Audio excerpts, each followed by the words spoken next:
হরে কৃষ্ণ।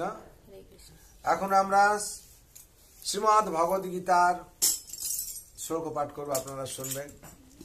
বিশেষ করে বলা হচ্ছে আপনারা শ্রীমদ্ ভগবদ গীতা প্রত্যেক দিন অন্তত একটা শ্লোক পাঠ করবেন।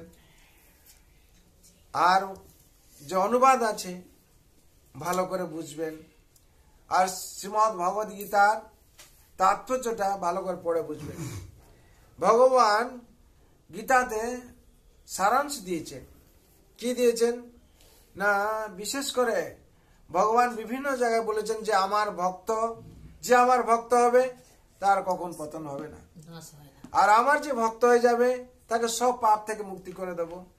আর ভক্তকে সবসময় কি গুপ্ত কথা বলেছেন, যেরকম নবম অধ্যায় 31 নম্বর শ্লোকে বলেছেন, क्षिप्रं भवति धर्मात्मा शाश्वतशान्ति निगच्छति कौन्तेय प्रतिजानीहि न मे भक्त प्रणश्यति अति शीघ्र जाबे sei भाव दुराचार धर्म भाव हवे तार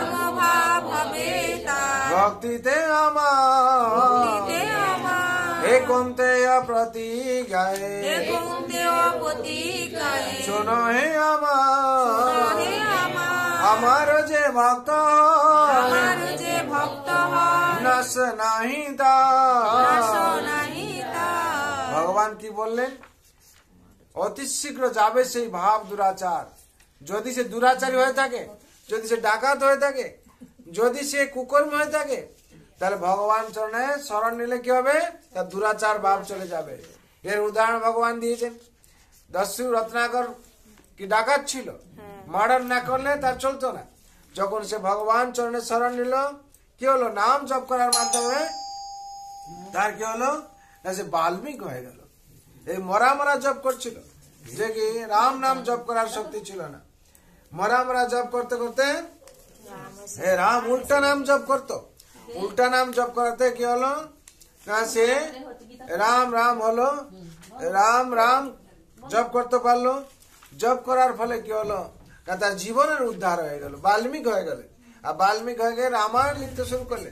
যে মার্ডার করছিল, যে দস্যু ছিল, সে রামায়ণ লিখলো, বাল্মীকি। হরি বল। তাহলে ভগবত গীতার কথা যে ভগবান বলেছেন, অতি শীঘ্র যাবে সেই ভাব দুরাচার, তার দুরাচার ভাব চলে গেল। আর ধর্ম ভাব হবে তার ভক্তিতে আমার ভক্তিতে সে ধার্মিক হয়ে যাবে। আর কি হবে, হে কোনতে প্রতিজ্ঞা হে শোনা হে আমারও যে ভক্ত হয় নাশ নাই তার। ভগবানের যে ভক্ত হয়েছে তা কেউ নাশ করতে পারেনি সংসারে, বুঝেছেন? হ্যাঁ, যেরকম প্রহ্লাদ মহারাজ, তাকে হাজার রকম চেষ্টা করেছেন তার পিতা হিরণ্যকশিপু মারার জন্য, কিন্তু কিছু করতে পারেন। আর ধ্রুব মহারাজ জঙ্গলে এসে তপস্যা করছিলেন, অনেক জীব জন্তু এসে তাকে আক্রমণ করার জন্য, কিন্তু কেউ কিছু করতে পারেনি। মীরাবাইকে রানা কি করেছিল, বিষ দিয়েছিল মারার জন্য, কিন্তু বিষ হয়ে গেল অমৃত হয়ে গেল। হ্যাঁ, রানা বিষ দিয়া, মীরা নে অমৃত পিয়া। এরকম অনেক উদাহরণ আছে। ভগবান সর্বাবস্থায় কি করেছেন, ভক্তকে রক্ষা করেছেন। তার জন্য বলেছেন নমে ভক্ত প্রণিষ্যতি, যে আমার ভক্ত হয় তাকে কেউ সে কোন বিনাশ হয় না। সেরকম গীতাতে আর অনেক জায়গায় অনেক ভগবান বলেছেন, যে কি ভক্তের জন্য বলেছেন। আর কে বুঝতে পারবে এই কথাগুলো, ভক্তই বুঝতে পারবে। ভগবান কি বলছেন, ভক্ত মাম অভিজানতি জবাঞ্চস্মিনি তত্ত্বত ভক্ত মাং তত্ত্বত জ্ঞাত্বা বিশদে তদন্তরম। ভক্ত মাম অভিজানতি, আমি যেরকম আমার ভক্তই আমাকে জানতে পারবে, আর কেউ ভগবানকে জানতে পারবে না। তার জন্য ভগবান কি করেন, সবার কাছে প্রকাশ হন না। নাহং প্রকাশ সর্বস্ব জগ মায়া সমাবৃত। ভগবান সবার কাছে প্রকাশ হন না, একমাত্র ভক্তই ভগবানকে বুঝতে পারবে। আমরা এখন শ্রীমদ্ ভগবদ গীতা 18 অধ্যায় 64 নম্বর শ্লোক পাঠ করবো, আপনারা শুনুন।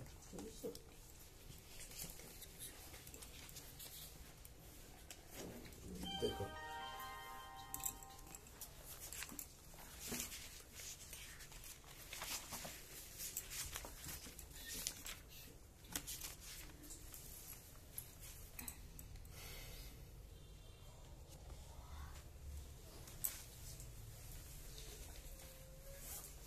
সর্বগুচ্ছতম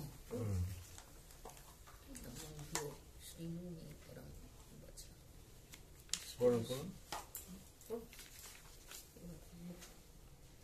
सर्वगुजतमं भूय सर्वभुजतमं भूय शृणु मे परमं वचः शृणु मे परमं वचः इष्टसि मे दृढमृति इष्टोऽसि मे दृढमिति ततो वक्ष्यामि ते हितम्। ततो वक्ष्यामि ते हितम्। এখানে শব্দরূপে বলা আছে সর্বগুহ্যতম, সবচেয়ে গোপনীয়। ভূয় পুনরায় শোনো, শ্রবণ করো। মে আমার থেকে পরমম পরম বচমান উপদেশ ইষ্ট প্রিয় ইস অসি হো মে আমার দৃঢ়ম অতিশয় ইতি এভাবে তত সেই হেতু বক্ষ্যামি বলছি তে তোমার হিতম হিতের জন্য। ভগবান গীতার গানে কি বলা হচ্ছে? গীতার গানে বলা হচ্ছে তদপেক্ষা গুহ্যতম আর তুমি শুনো, অত্যন্ত সে প্রিয় তুমি, তাই সে বচন। পড়ুন, অনুবাদ পড়ুন, অনুবাদ তাৎপর্য। অনুবাদ: তুমি আমার কাছ থেকে সবচেয়ে গোপনীয় পরম উপদেশ শ্রবণ করো। যেহেতু তুমি আমার অতিশয় প্রিয়, সেই হেতু তোমার হিতের জন্যই আমি বলছি। তাৎপর্য: ভগবান অর্জুনকে যে জ্ঞান দান করেছেন তা হচ্ছে গুহ্য ব্রহ্মজ্ঞান এবং গুহ্যতর সকলের হৃদয়ের অন্তঃস্থলে বিরাজমান পরমাত্মার জ্ঞান। আর এখন তিনি দান করছেন গুহ্যতম জ্ঞান। পরমেশ্বর ভগবানের শ্রীচরণে আত্মসমর্পণ করো। নবম অধ্যায়ের শেষে তিনি বলেছেন, মন্মনাঃ, সর্বদা আমার কথা চিন্তা করো। ভগবদ গীতার মূল শিক্ষার উপর গুরুত্ব আরোপের উদ্দেশ্যে এখানে সেই নির্দেশেরই পুনরুক্তি করা হয়েছে। ভগবদ গীতার সারাংশরূপ এই যে পরম শিক্ষা, তা শ্রীকৃষ্ণের অত্যন্ত প্রিয়। শুদ্ধ ভক্ত ছাড়া সাধারণ মানুষেরা বুঝতে পারে না। সমস্ত বৈদিক শাস্ত্রের এটিই হচ্ছে সবচেয়ে গুরুত্বপূর্ণ নির্দেশ। এই প্রসঙ্গে শ্রীকৃষ্ণ যা বলছেন তা হচ্ছে সমস্ত জ্ঞানের সারাতিসার এবং তা কেবল অর্জুনের কাছেই গ্রহণীয় নয়, সমস্ত জীবের পক্ষেই তা গ্রহণীয়। তাহলে এখান থেকে আপনারা কি বুঝলেন?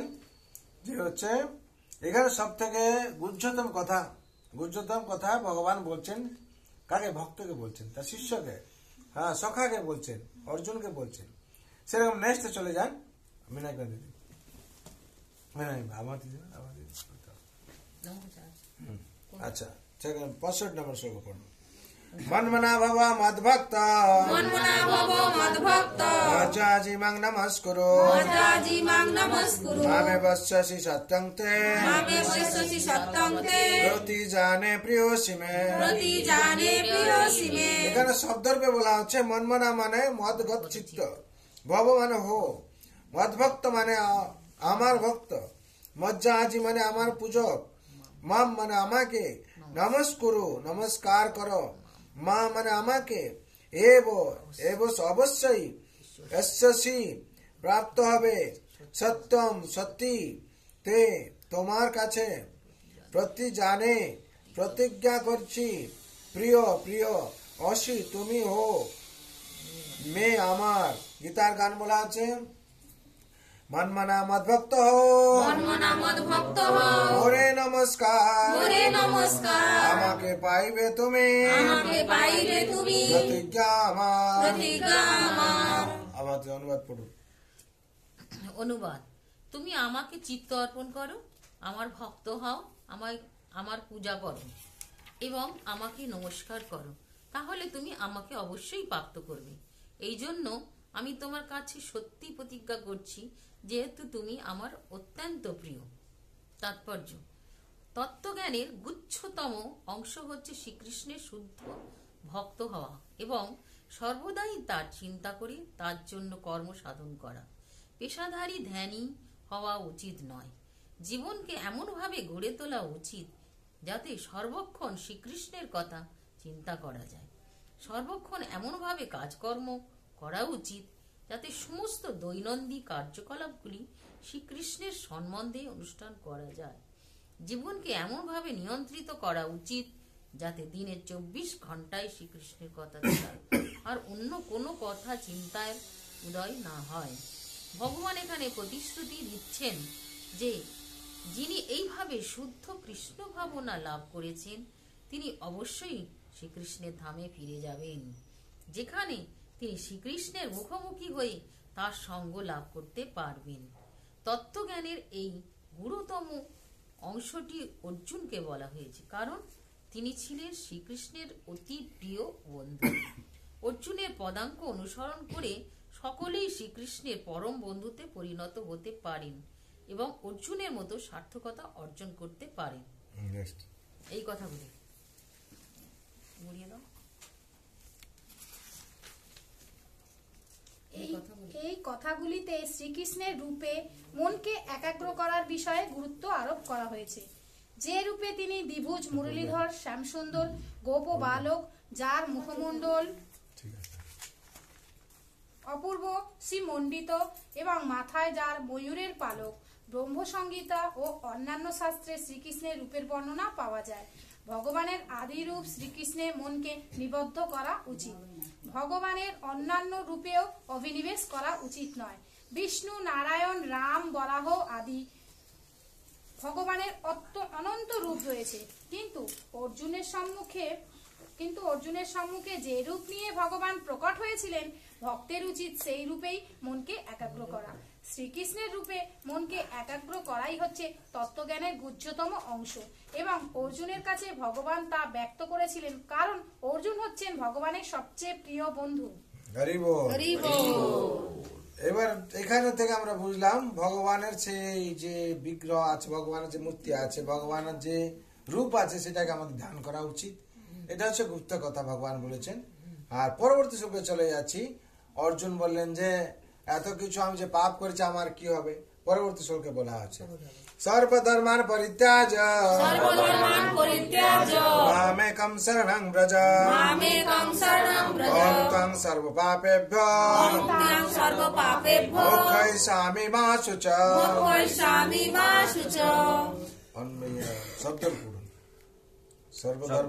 সর্বধর্মান মানে সর্বপ্রকার ধর্ম, পরিত্যাজ্য মানে পরিত্যাগ করে, মাম মানে আমাকে, একম মানে কেবল, শরণম শরণাগত, ব্রজ হও, অহম আমি, ত্বাম তোমাকে, সর্ব মানে সমস্ত, পাপেভ্য পাপ থেকে, মোক্ষয়িষ্যামি মুক্ত করব, মা মানে করুণা, শুচঃ মানে শোক।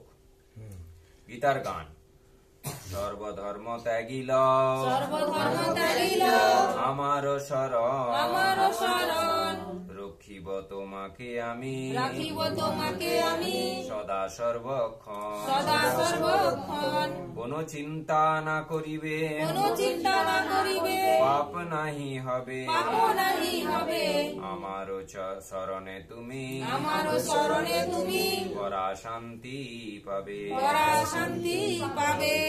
অনুবাদ: সর্বপ্রকার ধর্ম পরিত্যাগ করে কেবল আমার শরণাগত হও, আমি তোমাকে সমস্ত পাপ থেকে মুক্ত করব, তুমি শোক করো না।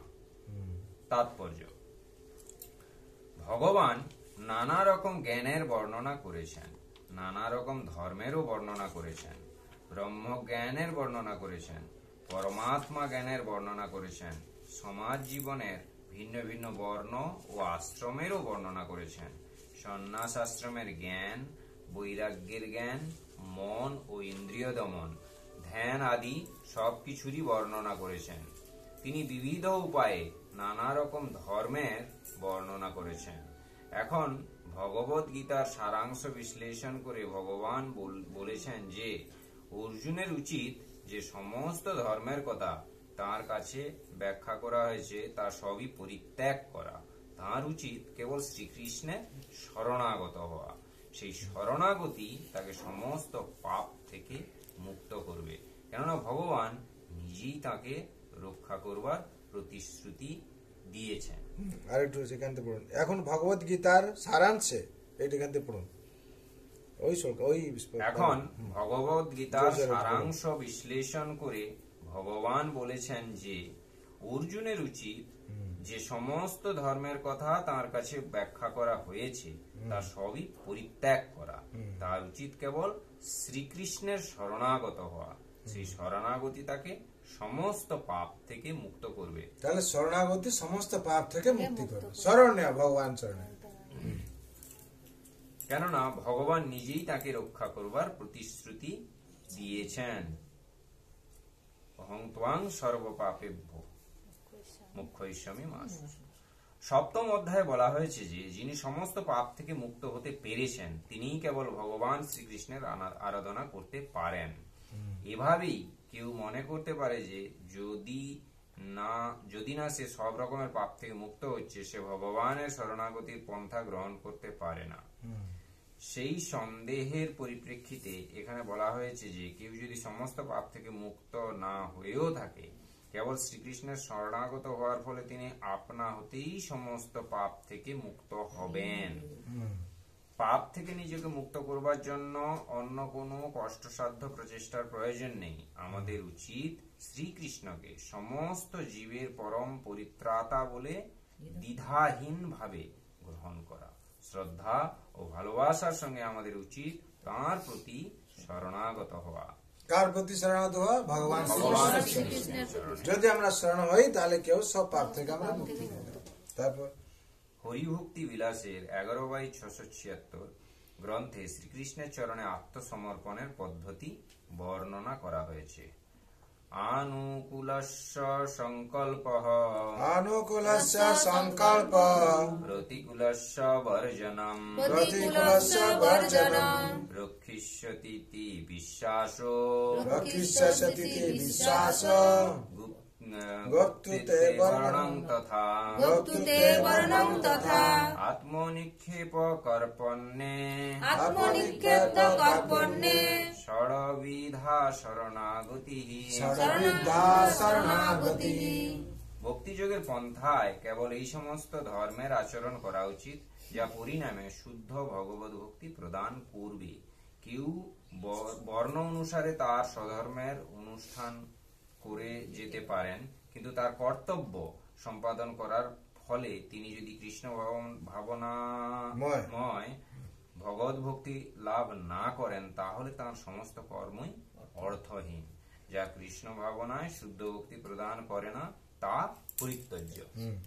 মানে যে ভক্তি কৃষ্ণ ভক্তি নেই, কৃষ্ণ কথা নেই, কৃষ্ণ সেবা নেই, ভগবান শ্রীকৃষ্ণের সেবা নেই, তাকে পরিত্যাগ করা উচিত। পরিত্যাগ করতে হবে।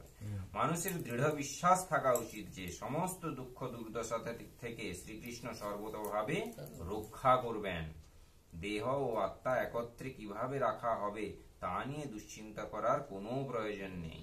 শ্রীকৃষ্ণ সেটি দেখবেন। নিজেকে সর্বদা অসহায় বলে মনে করে শ্রীকৃষ্ণকে একমাত্র জীবনের প্রগতির ভিত্তি বলে বিবেচনা করা উচিত। যে মাত্র কেউ কৃষ্ণ ভাবনাময় ভক্তিযোগে ভগবানের সেবায় নিজেকে ঐকান্তিক ভাবে যুক্ত করবেন, তৎক্ষণাৎ তিনি জড়া প্রকৃতির সমস্ত কলুষ থেকে মুক্ত হবেন।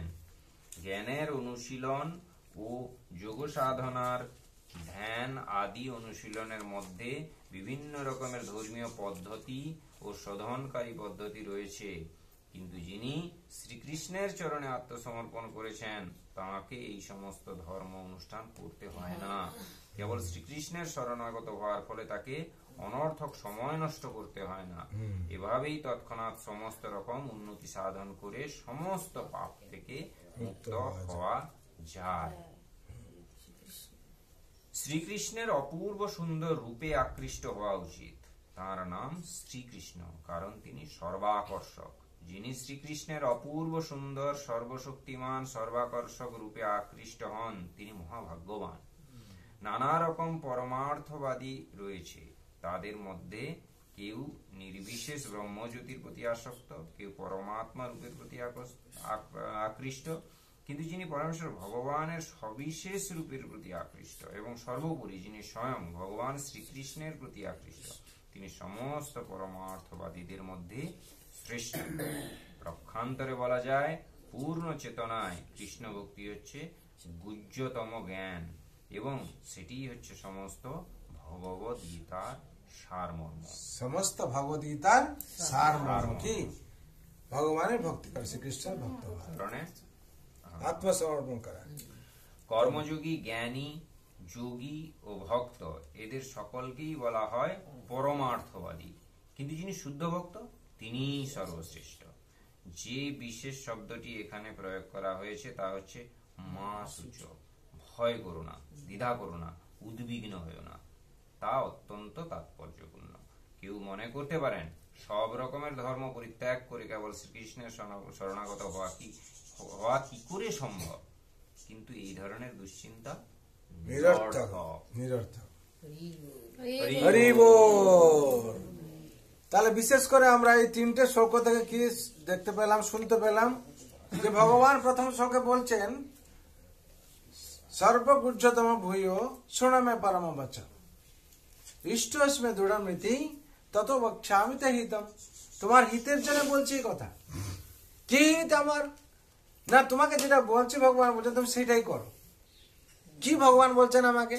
ভগবান বলছেন মন মনা ভব মত ভক্ত, তোমার মন তোমার চিত্ত আমাকে অর্পণ করো, এটাই তোমাকে বললাম। আর কি বলছেন? না, তুমি আমার ভক্ত হয়ে যাও।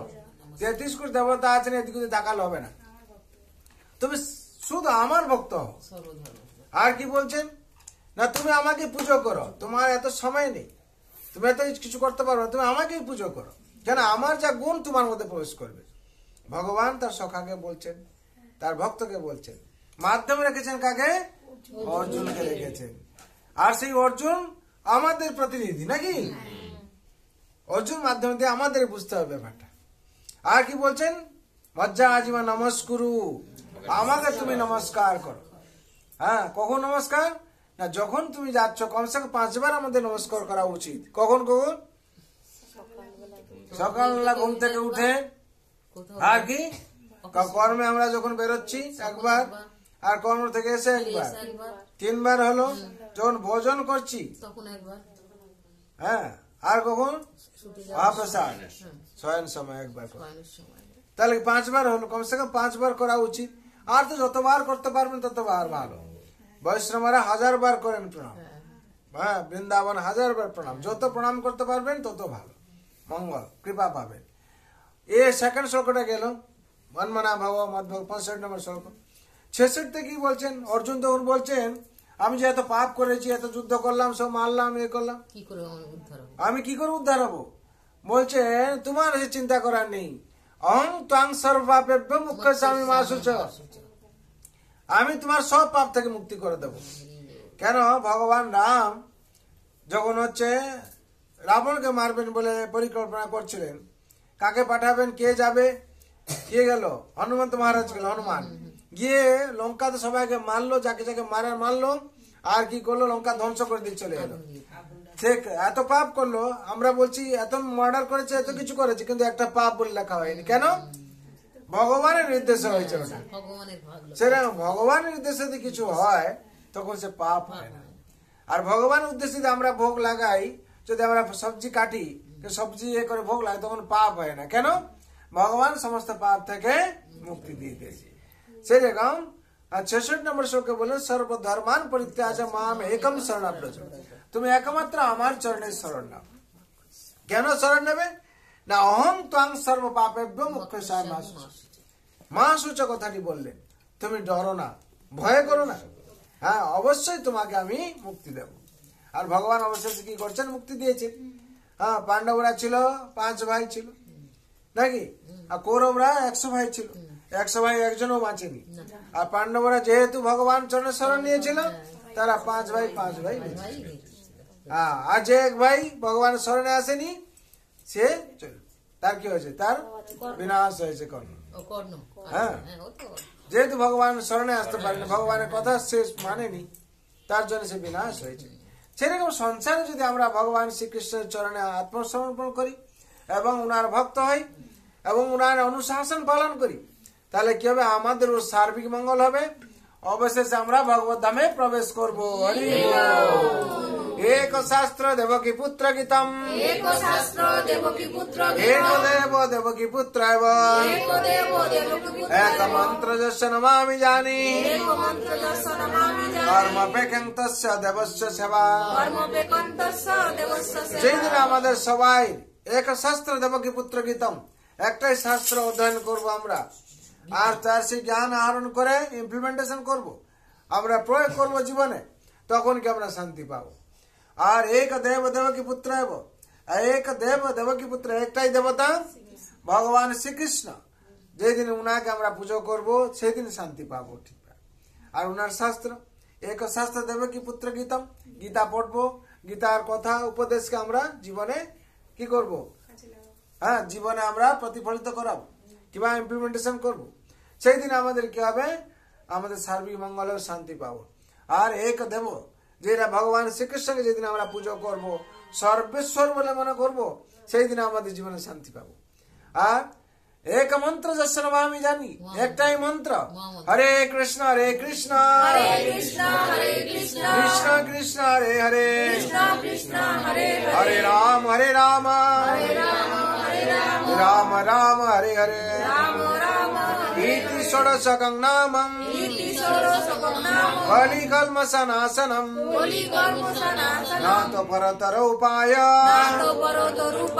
সর্ববেদেষু দৃশ্যতে সব বেদ সব শাস্ত্রে এক জায়গায় বলা হয় একটাই কথা হরিনাম হরিনামই বা কেবলম কলো নাস্তেব নাস্তেব নাস্তেব গতি এছাড়া কোনো গতি নেই আর কি কর্ম পেকংতস্য দেবস্য সেবা একমাত্র ভগবানের সেবায় আমাদের নিয়োজিত করতে হবে যেদিন আমরা নিষ্কাম কর্ম করব সেই দিন আমাদের শান্তি প্রাপ্ত হবে তার জন্য আমরা সবার মঙ্গলের জন্য প্রার্থনা করব ভগবানের কাছে जय वृंदावन बिहारी लाल की जय महाराज रानी की जय तुलसी महारानी की श्रीमद भगवती ठाकुर की जगत गुरु श्रील प्रभुपाद की श्री गुरु महाराज की श्रीमद भागवत महापुराण की अनंत कोटि वैष्णव भक्त वृंद की उपस्थित भक्त वृंद की जय गौर प्रेमानंदे कार कुछ प्रस्तुत